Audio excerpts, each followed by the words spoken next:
November 1938. For days, the young Turkish Republic has been paralyzed. Mustafa Kemal, the founder of modern-day Turkey, a man named Ataturk, the father of all Turks by his people for his services to the nation, is dead.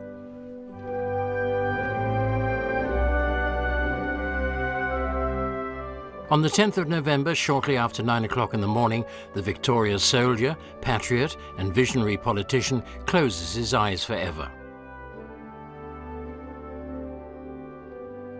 The body is then moved from Istanbul to Ankara, the capital, where it finds a temporary resting place in the Ethnographic Museum. Exactly 10 years later, on the 10th of November 1953, Kemal Atatürk begins his final journey. His body, accompanied by the sounds of Chopin's funeral march, is finally laid to rest in a special mausoleum built for him on Mount Rasatepe. The plans were laid by a Turkish architect called Emin Onat in cooperation with a number of German colleagues. And once again, an entire country takes sad leave from the man who marked and altered the course of the history of the Turkish nation like no other. Soldiers from elite units draw the body on a carriage through the streets of Ankara. At the front, the Independence Medal, which Ataturk was awarded for his services to the nation, is carried with honor. The first person walking behind the coffin is Ataturk's sister, Makbule, and she's followed by the entire military and political establishment. Prime Minister Celal Bayar, Refik Koraltan, the parliamentary president, the main parliamentary representative, Adnan Menderes, ex-state president İsmet İnönü, and the Turkish generals were all there to pay their last respects to a president who died much too early. The huge gathering of foreign diplomats, military men, parliamentary representatives, and religious holders of high decorations pay tribute to the respect that Mustafa Kemal Atatürk managed to gather far beyond the borders of Turkey for his years of effort for his cause. The funeral procession slowly winds its way past the parliamentary building in which Ataturk called for Turkish independence and spoke to the nation on a number of occasions.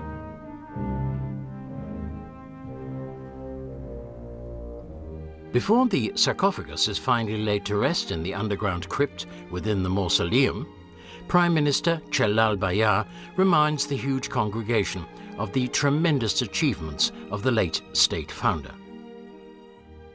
In order to understand why the Turkish people hold so much respect for Mustafa Kemal Atatürk and his achievements during his lifetime, we have to go back in history.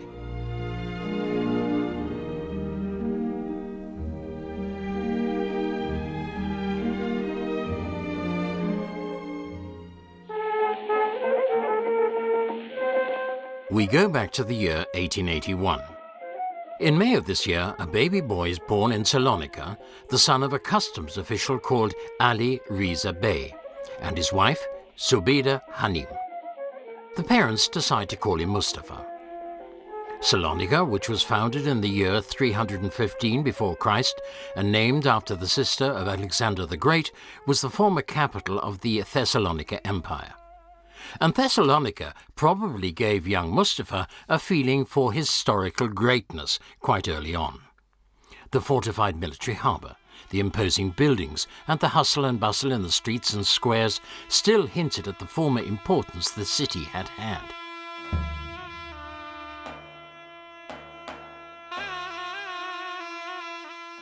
Politically speaking, Salonika belonged to the time of the Ottoman Empire, which was founded in 1299 by Osman Bey and the Osman dynasty.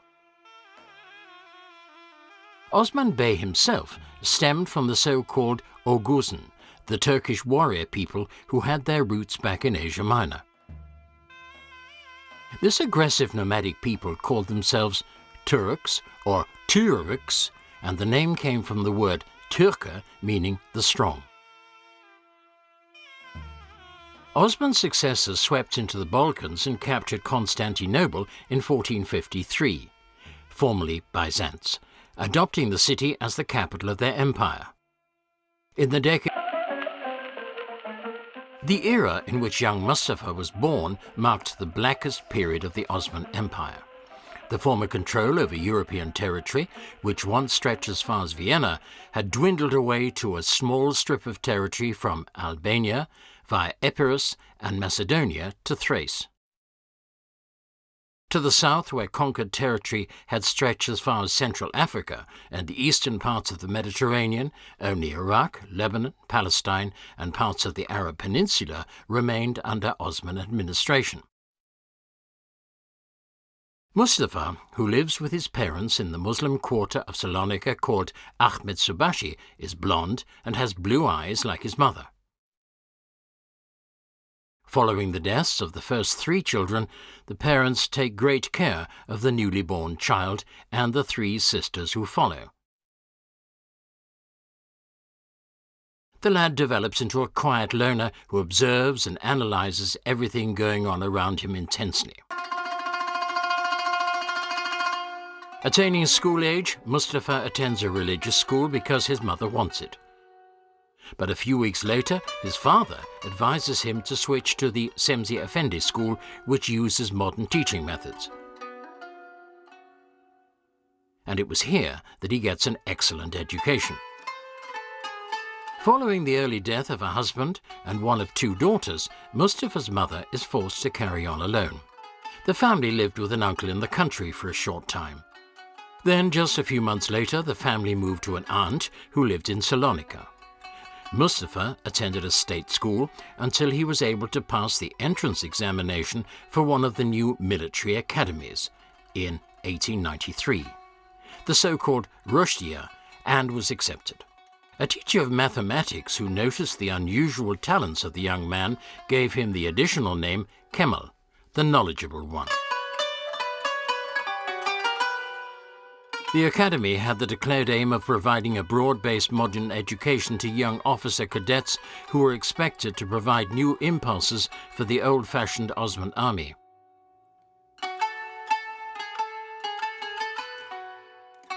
The Germans keenly supported these aims. Colmar Freiherr von Goltz, an experienced veteran of the German War of Independence and a military historian of considerable note, advised the Turks on the important issues that cropped up. He died of fever he contracted on the front in 1916. The Turks, who still consider him to be the immortal master tactician of the Ottoman army, honored him with the title Goltz Pasha. His grave can be found today in the German cemetery on a piece of high ground near the Bosphorus.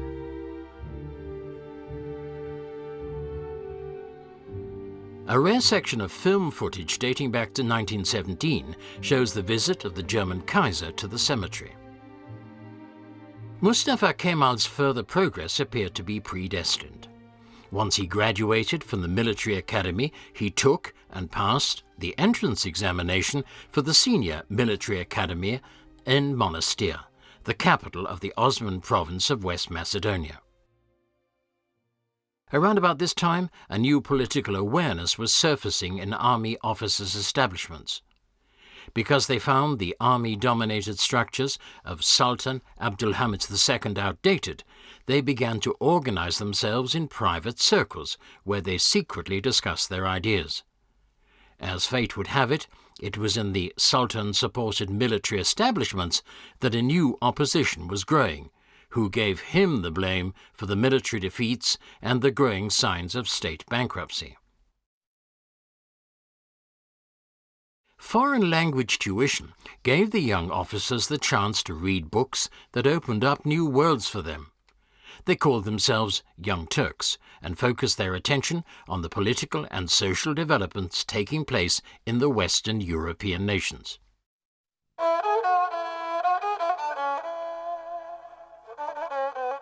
Abdülhamid registered these new developments with concern. His fear of a possible coup was so great that he even had a new residence built. 3 outer rings of protective walls and a palace guard totaling 15,000 men were designed to shield him from the anger of his people. His secret agents went looking for opponents and dragged off thousands of people to intern them in the infamous state prisons. Mustafa Kemal too was infected with the ideas of the Young Turks. After graduation, Mustafa Kemal applied for entrance to another senior military academy, this time the General Staff Academy in Istanbul. It was here that he met fellow students who were later to accompany him his whole life long. His interest in politics grew. In an organization called Fatherland and Freedom, he took over the job of editor for a publication called Vatan, in which he published his first patriotic articles. His main political thoughts tended to shine through in one article. "Wake up! What are you waiting for? Can't you see that the Turks are lying in chains? Your Turkey must be freed from foreign enemies and the unscrupulous civil servants who are plundering the country." After graduation from the General Staff Academy, he attained the rank of major. A short while later, his work for the underground publication Vatan brought him into conflict with the state authorities for the first time. He and some of his friends were imprisoned for weeks and later sent to Syria as a punishment posting. But his political work continued.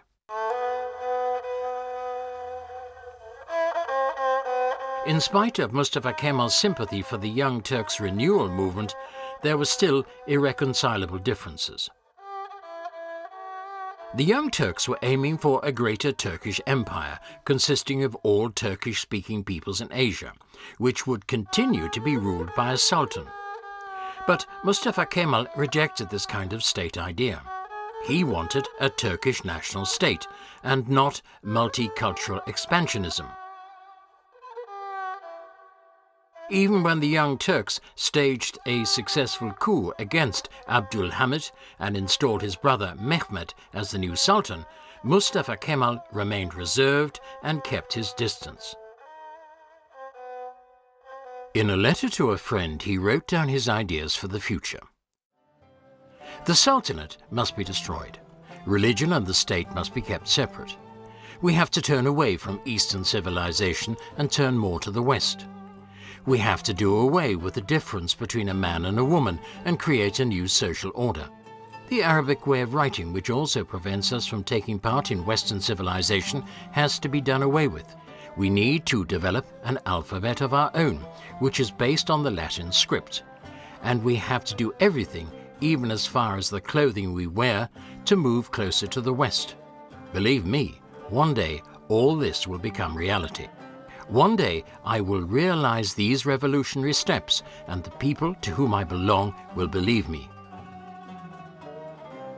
Ataturk didn't mean that embracing Western civilization should mean abandoning Turkish culture. Quite the opposite. Just like the Spaniards followed Spanish culture, and the Germans did the same with German culture, a modern Turkey should accept its own cultural roots, cherish them, and develop them still further.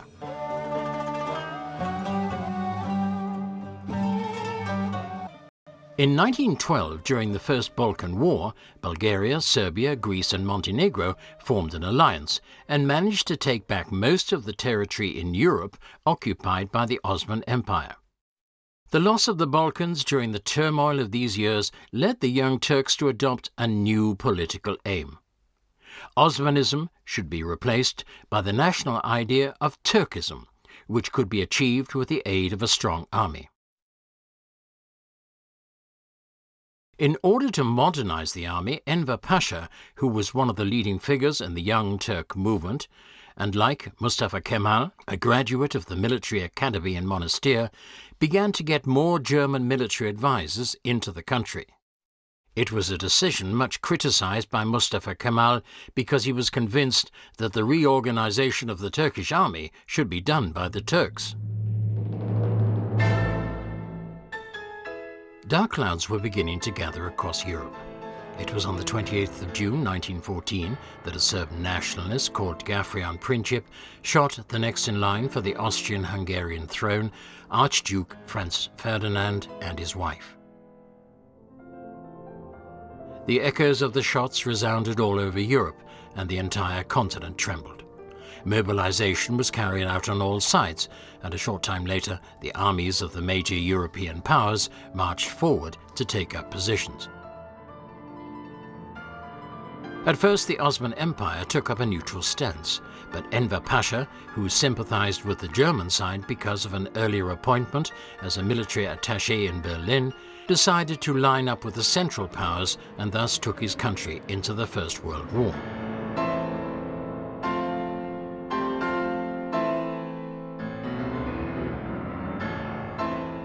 Germany and the Ottoman Empire signed a secret military agreement on the 2nd of August 1914.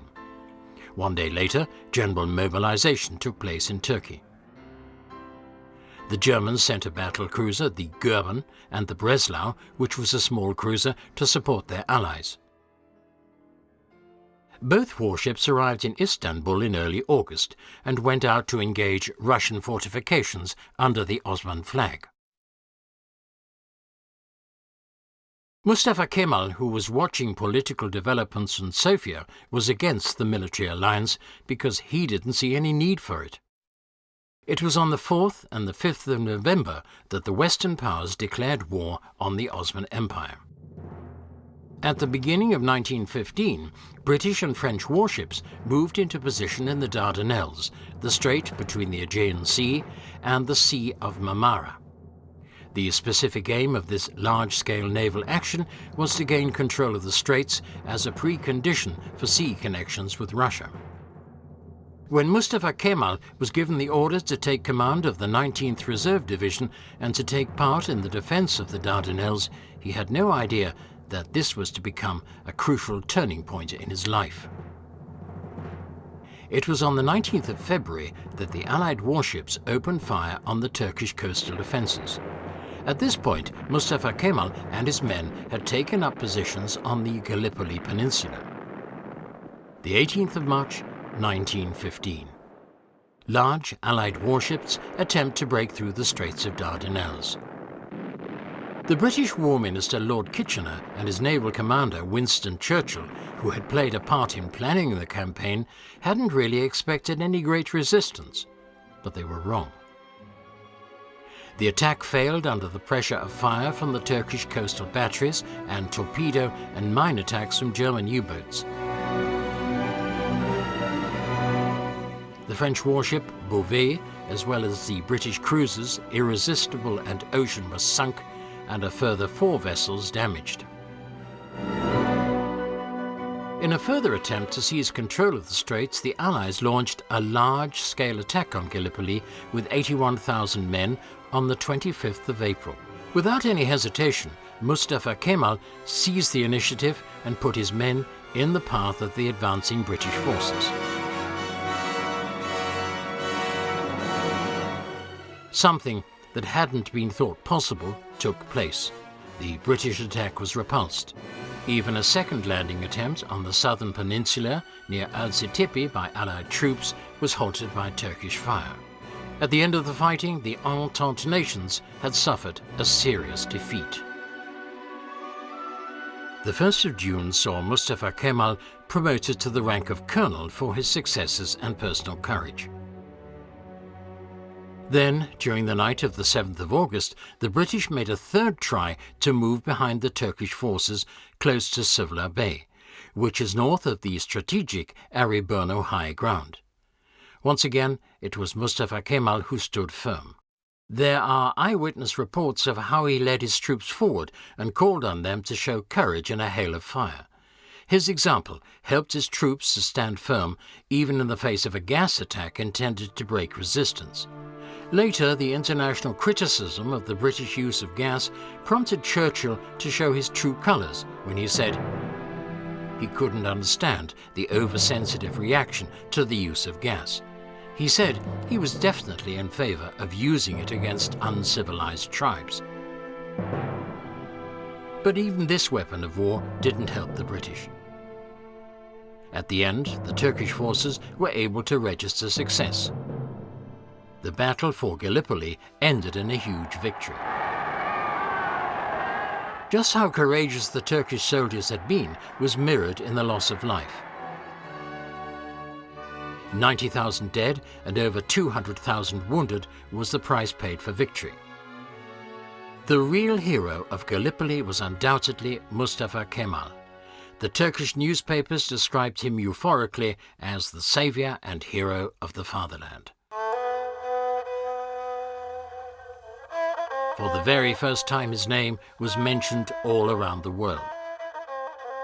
Later, in January 1916, as he took over command of the 16th Army Corps stationed in Edirne, where he was met by enthusiastic crowds of people.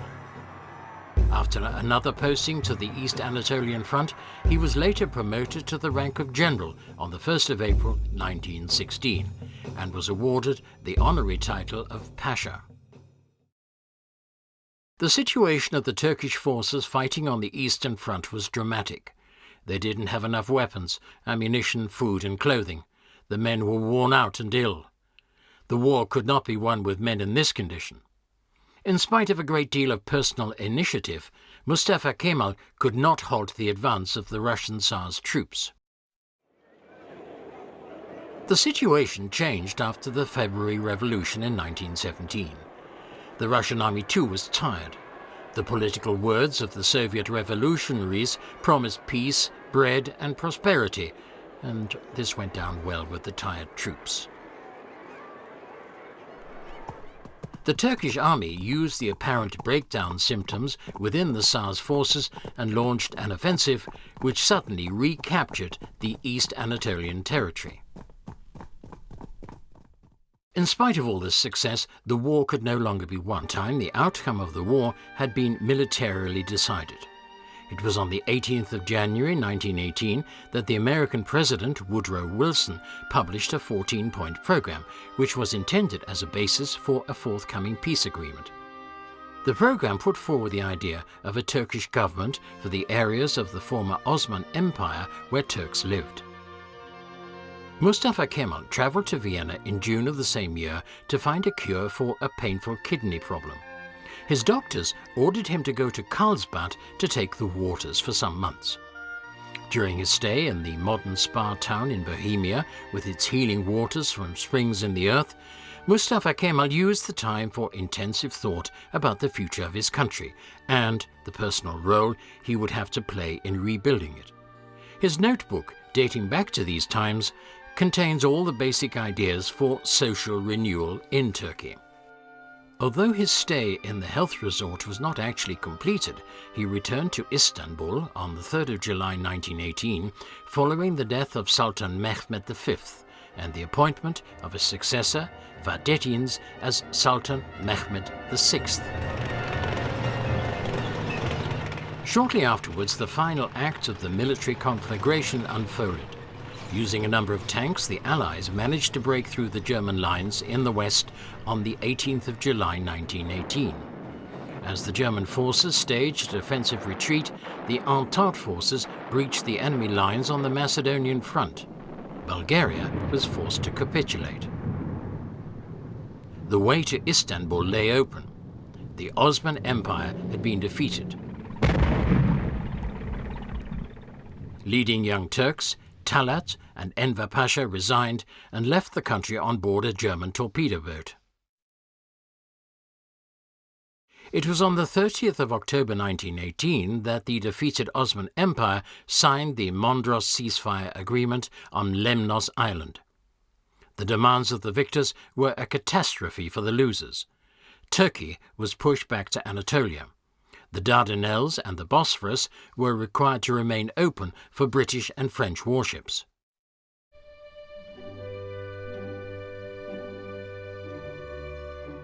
Manpower of the Turkish army was limited to 50,000 men, and the country itself was subject to rigorous financial and military controls.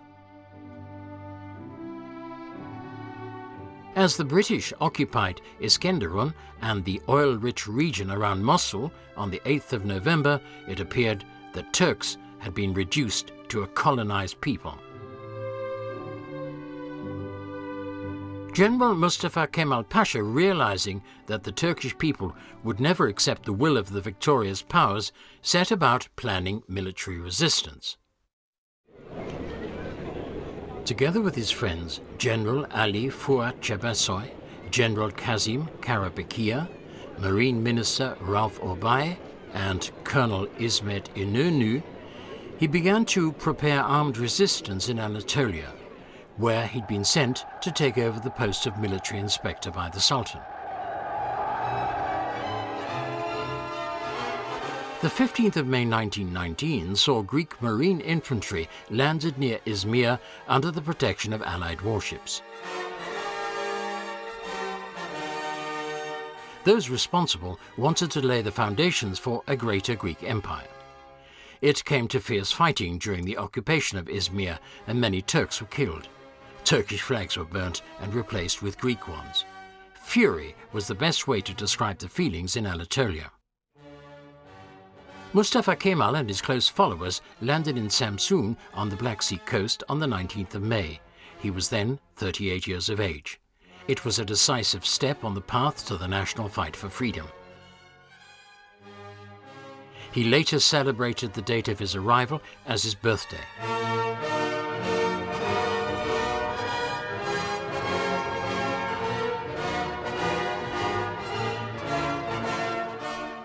Mustafa Kemal began to rally the people around him without taking notice of the Sultan in Istanbul, who was becoming a marionette of the Allies. On the 22nd of June, he resigned his commission in the Ottoman Empire army. He then went to Hausa and Amasya, and later to Erzurum. Here he held his first Freedom Movement Congress on the 23rd of July, and a second one was staged in Sivas.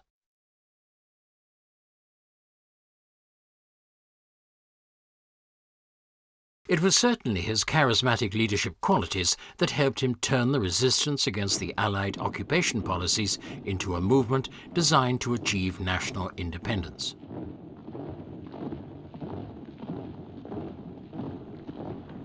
Mustafa Kemal's headquarters were set up in an agricultural school close to the small town of Ankara, and this became the center of national awakening. People began to follow his call for resistance all over the country and took up arms. As the first resistance took place, many young officers left Istanbul to join Mustafa Kemal's freedom movement. When the Sultan dissolved parliament in Istanbul because of his fear caused by the growing influence of the Turkish nationalists, Mustafa Kemal called for a great Turkish National Assembly in Ankara. That was on the 23rd of April 1920, and one day later it called on him to accept the post of president.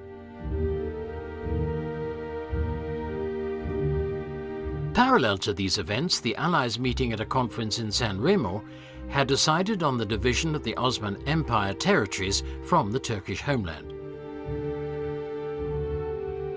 In an attempt to overthrow the national movement, the Sultan set up a caliphate army, which he then moved against Mustafa Kemal's followers. The army was defeated, and the Freedom Army managed to push forward close to Istanbul. For the first time, Mustafa Kemal was controlling territory that lay under the direct control of the Sultan. The Greeks used the internal strife within the country to move ahead militarily with their territorial claims.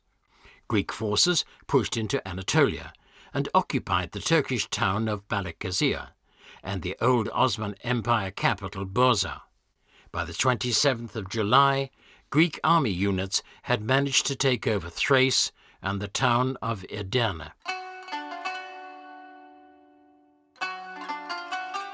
When Sultan Vahdettin signed a peace agreement with the victorious powers on the 10th of August 1920 in a Paris suburb called Sèvres, which more or less took away the national and political sovereignty from the Turkish state, the anger felt by the people became open rebellion.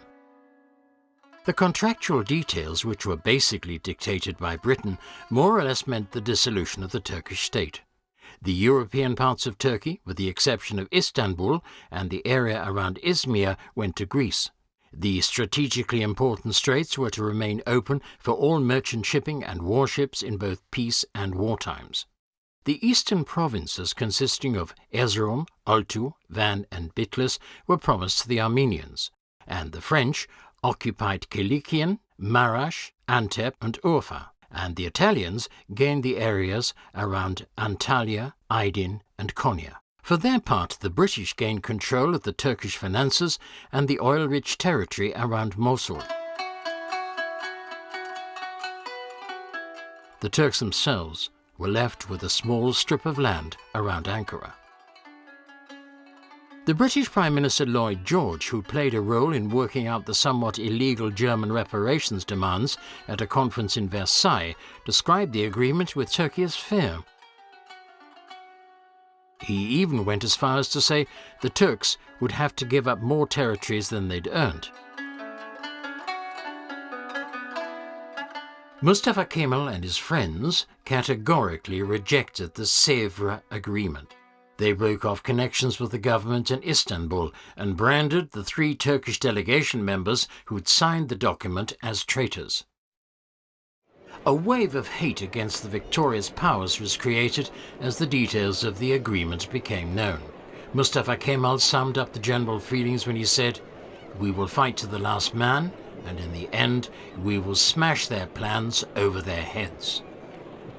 His strategic military concepts were concentrated at the time on 2 opponents, the Greeks who occupied Thrace and parts of western Anatolia, and the Armenians who were in control of the eastern part of Anatolia.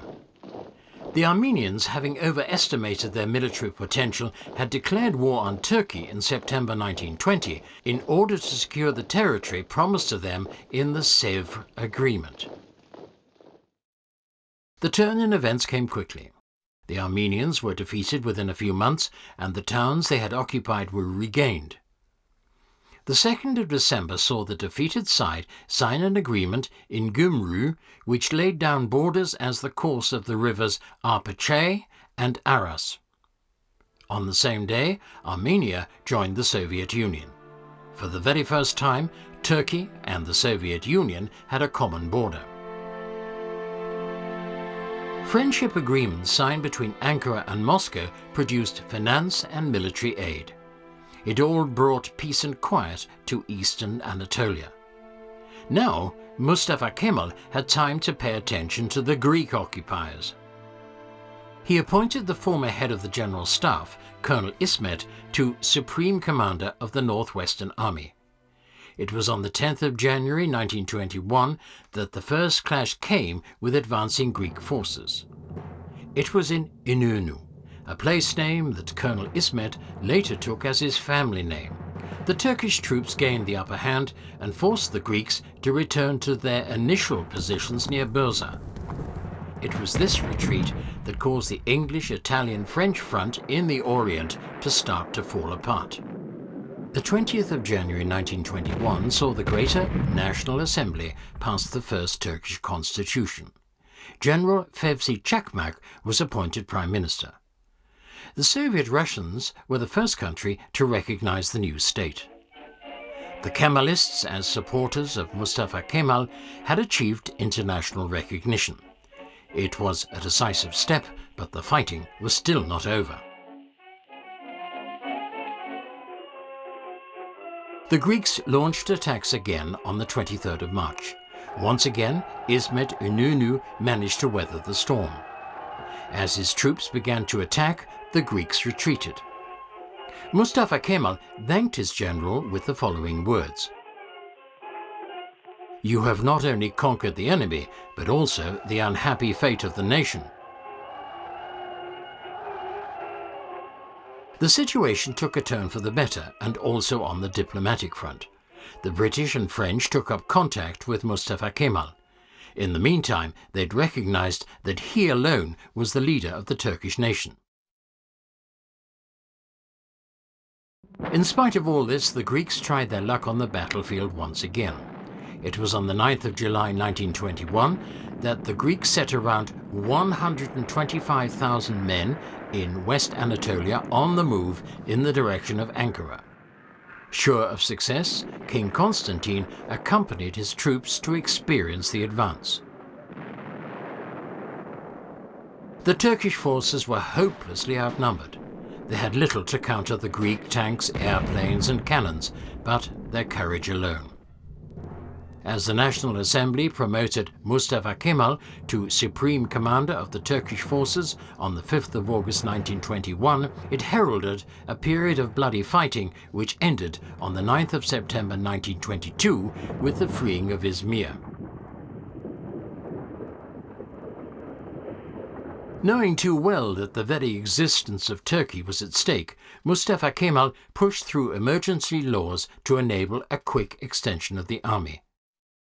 His convincing manner and his conviction that victory was certain helped to mobilize the people. There were no modern factories and production facilities available, so weapons and ammunition were made in the simplest manner by hand.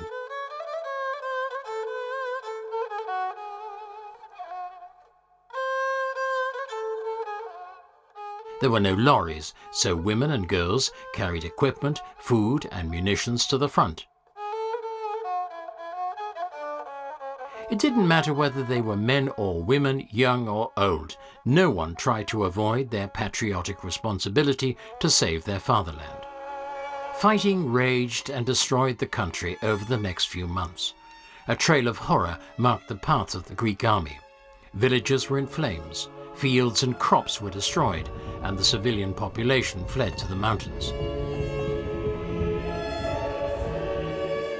The Greek advance began to slow at the beginning of September. The Turkish defences on the Sakarya River managed to hold firm in face of attacks. The Greeks eventually had to retreat after some hard battles. The price that had to be paid for this victory was terrible. Thousands of young Turkish officers who'd fought on the front lines lost their lives.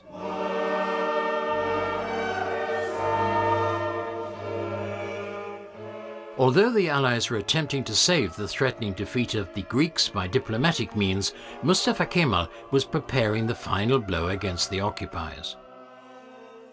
Without knowing about these plans, the Greeks were engaged in creating new plans in the areas they were occupying. At the end of June 1922, the government in Athens ordered the Greek commissioner in Izmir to declare the independent state of Ionia in West Anatolia. Mustafa Kemal made one last attempt to avoid the oncoming war. He requested his friend Fethi Bey to talk to the British Premier Lloyd George and to get the Greek government to agree to a peaceable withdrawal from Asia Minor. But it was all in vain. Athens was keen to achieve a military decision.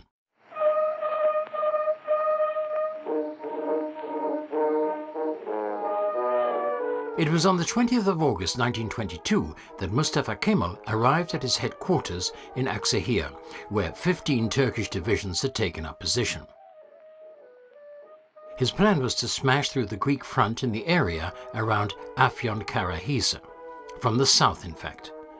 Because the area was generally considered to be impossible to attack because of its rough terrain, the Greeks hadn't bothered to station many troops there. The most important strategic objective of the attack was the railway line running through the region. Should the attack be successful, the Greek units would have their important supply line cut.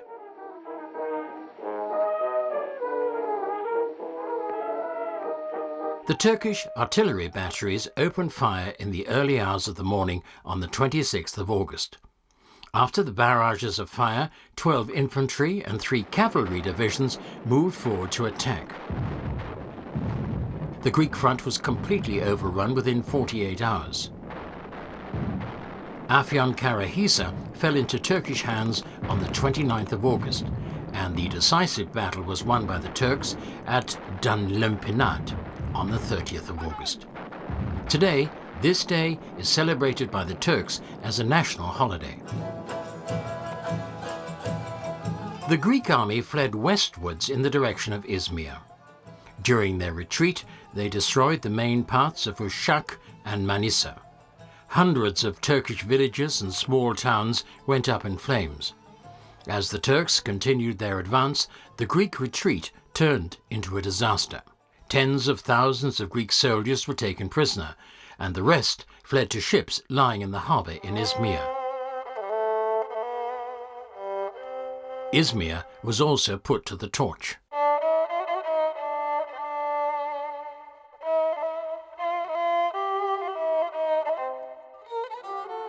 The victorious Turkish army marched into Izmir on the 9th of September. Commander Serif personally hoisted the Turkish flag on the roof of the town hall.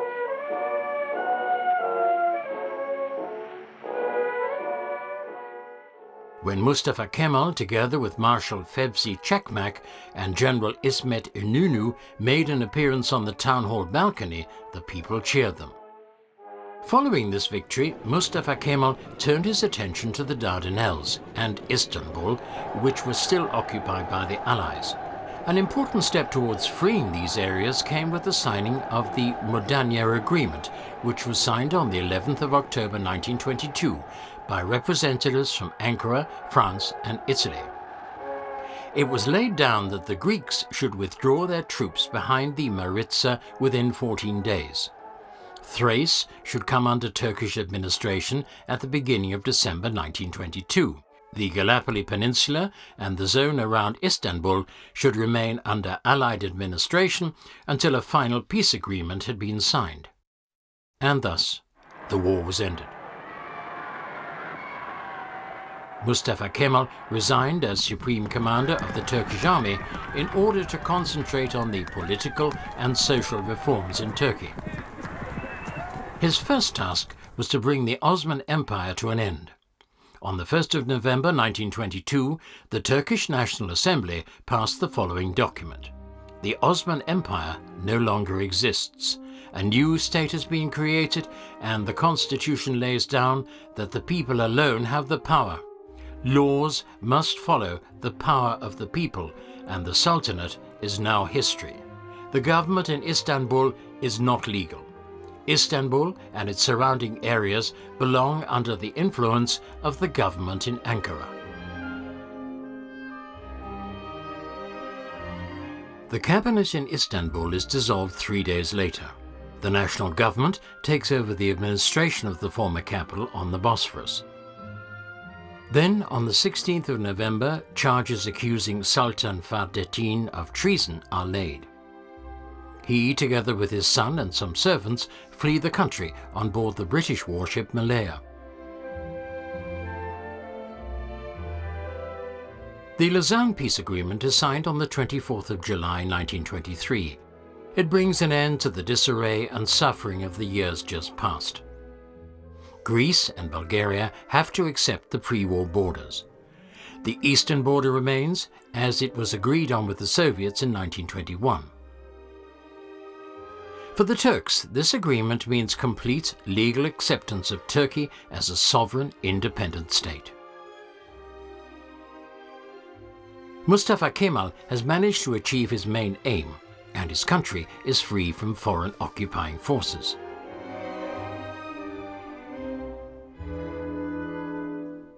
Parallel to the negotiations in Lausanne, Mustafa also began with social change in Turkey. It was on the 29th of January 1923 that he married a 25-year-old girl by the name of Latifa. His wife is a modern, intelligent and emancipated woman. The wedding took place strictly according to Kemalism views that state and religion should be separated. There was no religious wedding ceremony and no Muslim cleric was present. The new ideas didn't find overall consent in Turkey. Above all, in rural parts of the country, clerics had much support from the local people. The religion had dominated the people's way of living and the laws for centuries. Ataturk knew that the old system could not be changed in just a few months. In order to push forward development, Ataturk and his wife deliberately appeared in modern Western-style dress when making public appearances. It was recognition of the new times and a deliberate break with the old Osman traditions. But being married didn't really fit in with Mustafa Kemal's world. Just 2 years later, he applied for divorce. It was on the 29th of October 1923 that Mustafa Kemal called a republic into being. He, the 42-year-old, was unanimously elected the first president of Turkey by parliament. His comrade in arms and friend, İsmet İnönü, was awarded the job of minister-president. Mustafa Kemal then created the Republican People's Party to head the Kemalism movement. He wanted to use the party to come to grips with the tasks facing them in the future. Because Istanbul and its strategic geographical position on the Bosphorus was easy to reach by foreign powers, he decided to make Ankara the capital of Turkey. Surrounded by hundreds of kilometers of territory in Anatolia, the city was able to offer the Turkish government both security and political freedom. But even Mustafa Kemal was not a person to take a rest. He travelled continually around the country, speaking to the people and winning them over to the social reformation of the country along Western lines. It was in March 1924 that the Caliphate was disbanded and the members of the Ottoman monarchy were forced to leave the country. 1925 sees the wearing of the fez, the traditional Turkish head covering, banned, as well as the chador and the turban. Mustafa Kemal felt that these kinds of clothing represented no progress at all. Western clothing, on the other hand, personified social progress that his country badly needed in order to establish contact with. The Gregorian calendar, which begins with the birth of Christ, was introduced as the official way of registering time in the same year. Later saw the Swiss civil law system replace the old legal system dominated by the Quran. Men and women were seen as equal, and polygamy was done away with. The marriage ceremonies were carried out in a kind of registry office. In an attempt to promote the country's economy, Turkey's infrastructure was improved and the railways extended. Mustafa Kemal used a congress of his Republican People's Party in October 1927 to make an appeal to the young people in Turkey, who had been of special interest to him from the beginning.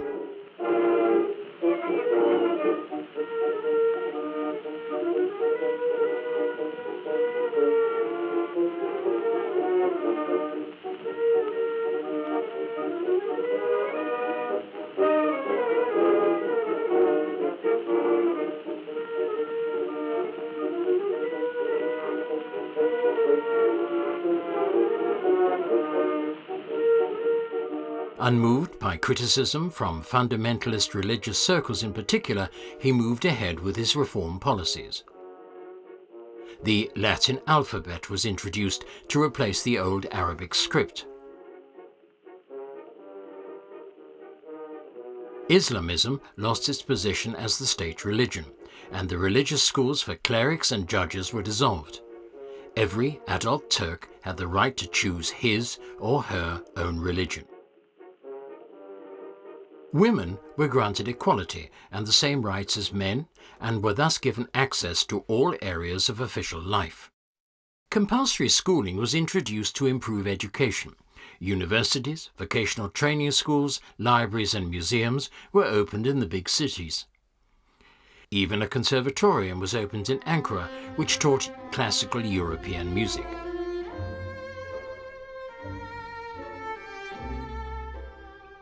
Keep fit education and healthcare were allotted priority, which had been unknown up to then. Industry and agriculture made progress. The government supported the free market economy principles and private investment. The general well-being of the public improved considerably. In order to demonstrate his interest in the modernization of agriculture, the president used every opportunity to sit on a tractor himself and discuss various issues with the farmers.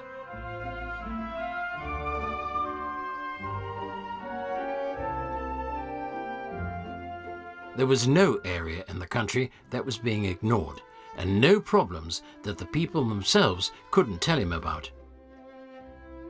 In a move to turn Ankara into a modern city, Mustafa Kemal hired a German team of architects under the direction of Hermann Janssen to begin work on city planning.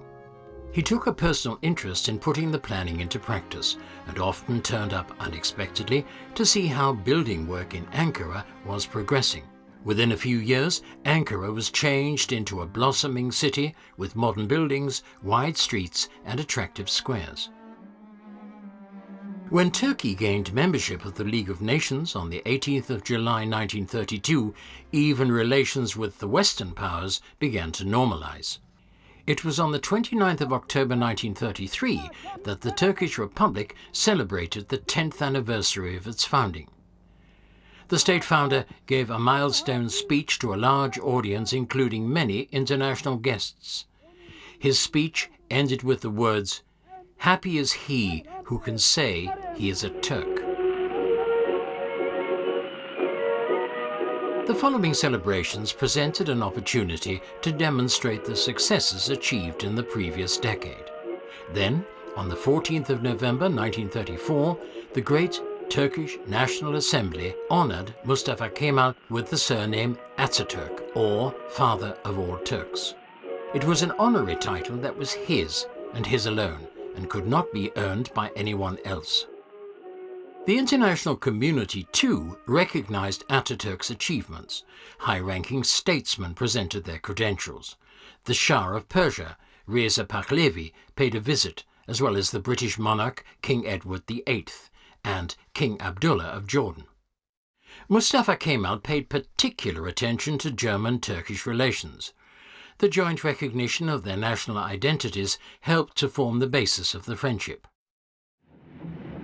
One of the first foreign policy steps taken following the Lausanne Peace Agreement was the renewal of diplomatic relations with Berlin. Ambassadors were exchanged in 1924. Over the next few years, economic ties were continually expanded.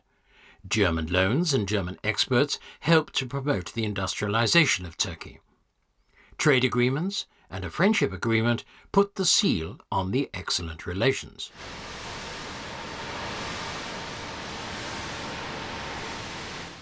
The fact that Ataturk viewed the following political developments in Germany with a measure of reserve, and that Turkey allowed German immigrants from Hitler's Germany to settle there in the 1930s, including Ernst Reuter, a former governing mayor of Berlin, did nothing to cloud relations.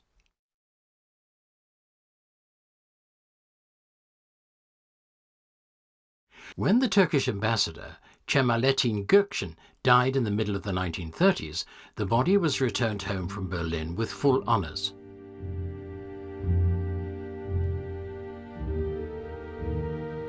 All the fighting and effort in the years just past had left their mark on Ataturk's health. He suffered more and more with headaches, tiredness and fever. At the end of 1936, his doctors diagnosed a lung embolism.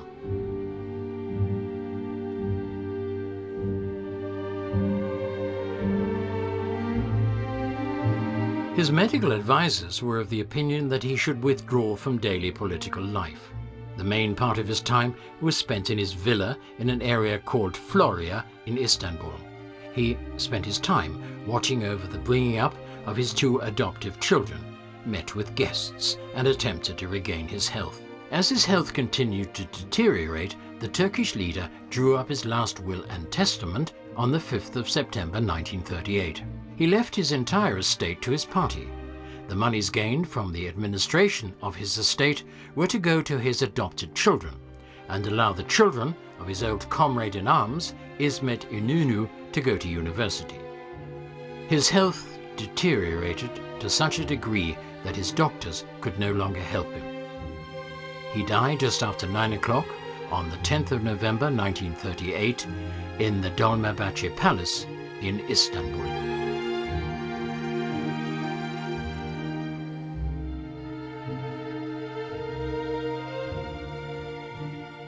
A truly great personality had come to the end of his life. But his ideals and ideas live on. His struggle for national freedom and his untiring effort towards an independent Turkey will not be forgotten in the face of Islamic fundamentalism.